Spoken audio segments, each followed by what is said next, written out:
Fallout 76 is dog shit. A bad idea, executed badly. This is Bethesda's rather desperate attempt to jump on board the live services bandwagon. Those always-on experiences that can be highly monetized and expect to take up all of a player's time. The problem is, some of those live services are quite good. Bethesda's clunky, dated formula and struggling engine at this point aren't capable of handling even a single-player experience these days, let alone a multiplayer one.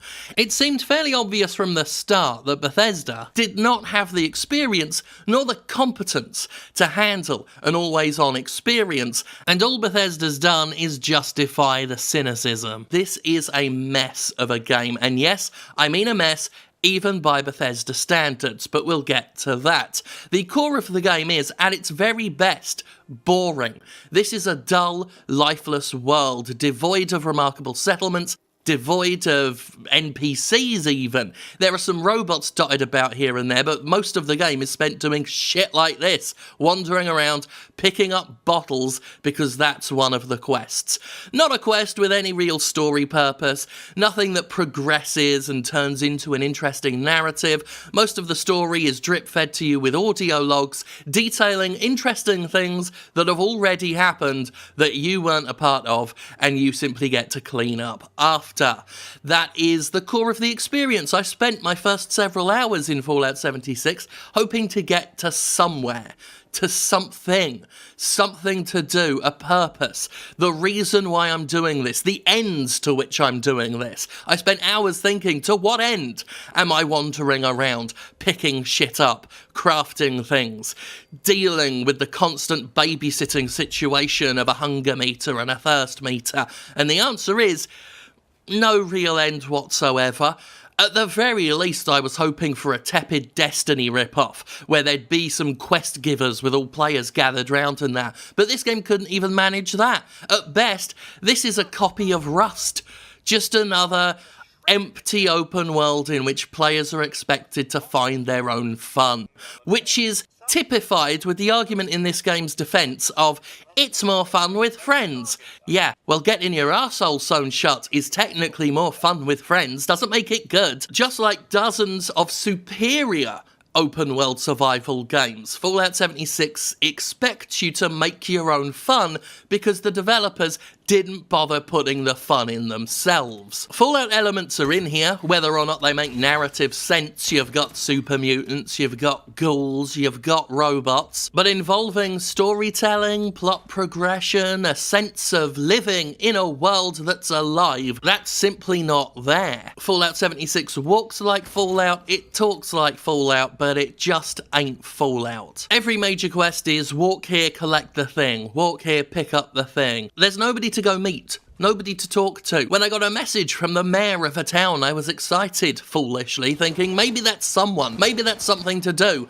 I get there, the mayor is a computer. Of course the mayor is a computer. Everything's a computer, or a robot. I started this game out quite bored, thinking it was rather inoffensively boring, but as I played more and more it dragged on and on. Nothing progressed, nothing escalated. I didn't feel like I was getting anywhere. And sometimes I literally didn't go anywhere because Bethesda's always online requirements do not apply to Bethesda. Bethesda doesn't have to keep its servers online, you just have to always be online and connected to their servers in order to play. So when the game goes down, the entire screen freezes for quite some time and then you're booted out. And at least in my experience, every time I was booted out, I logged back in to find at least the last several minutes of progress had gone unsaved. Things I'd discovered, things I'd killed, the long trek I'd made from point A to point B, all undone, and I had to do it again. Thank you very much, Bethesda. Then there was that time I logged in, only to find that the game had dropped me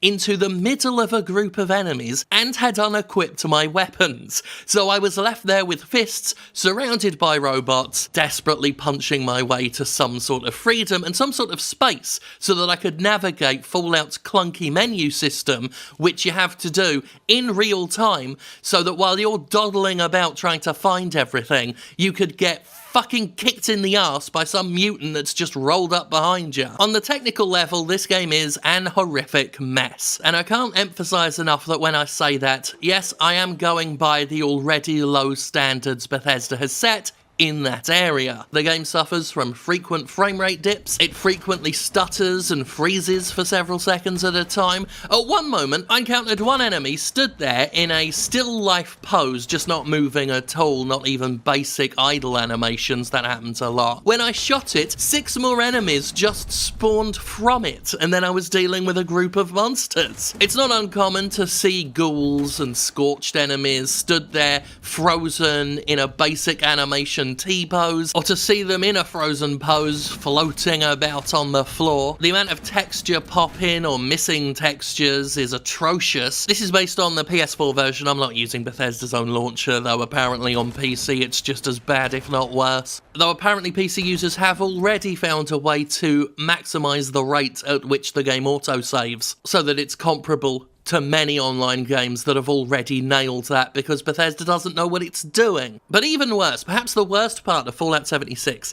is where existing Fallout elements have been mangled in an attempt to accommodate an always online environment. And nowhere is this more evident than in the woefully clumsy implementation of the VATS system. Now, in previous Fallout games, VATS was there predominantly to account for the fact that Bethesda makes terrible first-person combat, and its first-person shooting combat is in particular ruddy awful. Using VATS, you'd slow the game down to a crawl to individually target enemies and enemies' body parts, at which point the game would fire off automatically for you with an over-the-top cinematic-style flair, usually with flailing limbs and decapitated heads. But because Fallout 76 is an online game, you can't slow the game down at all, so VATS is simply a dreadful auto-target system. It just locks you onto an enemy, and because it's an enemy in a Bethesda game, it's meandering left to right at a rapid pace. The accuracy goes up and down like wild. Not only is it disorienting for the player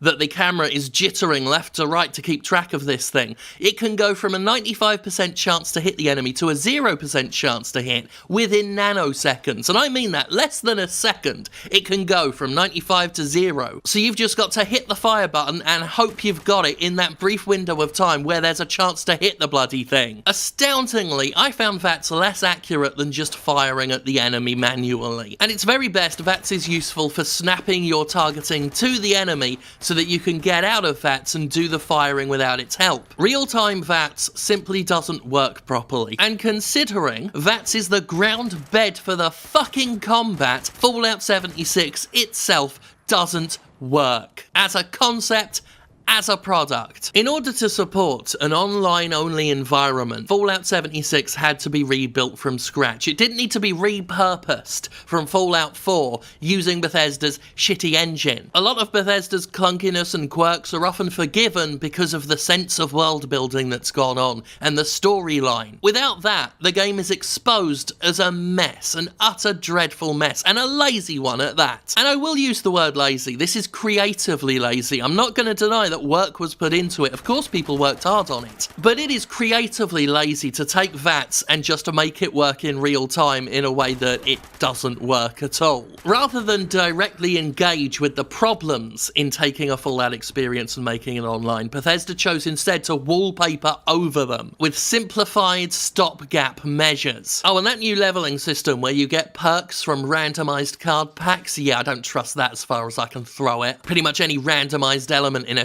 AAA game now sets me on edge because I just wonder when the monetization's gonna come in. Even if it never happens, that's just what the AAA game industry's trained me to worry about. And Fallout 76 doesn't deserve microtransactions. It doesn't deserve the asking price. It's an obvious beta, it's bereft of content, it should be in early access, and it should stay in early access until it can sort its shit out. And if nothing else, because the world building's gone, because the NPCs, because the sense of life in this game is gone, and Bethesda's flaws are exposed for the world to see, it's become more evident than ever that maybe this company should just stick to publishing id games. Because its time as a market leader in the open world area has come and gone. Compared to pretty much any AAA open world game that's come out this year, Fallout 76 is dated, old, archaic, cobbled together, and it's sad to see what was once a trendsetter in the genre desperately, pitifully following other companies' trends. Even if Bethesda had stuck to what it was good at, this game would still have been rather dated, but the fact Bethesda tried something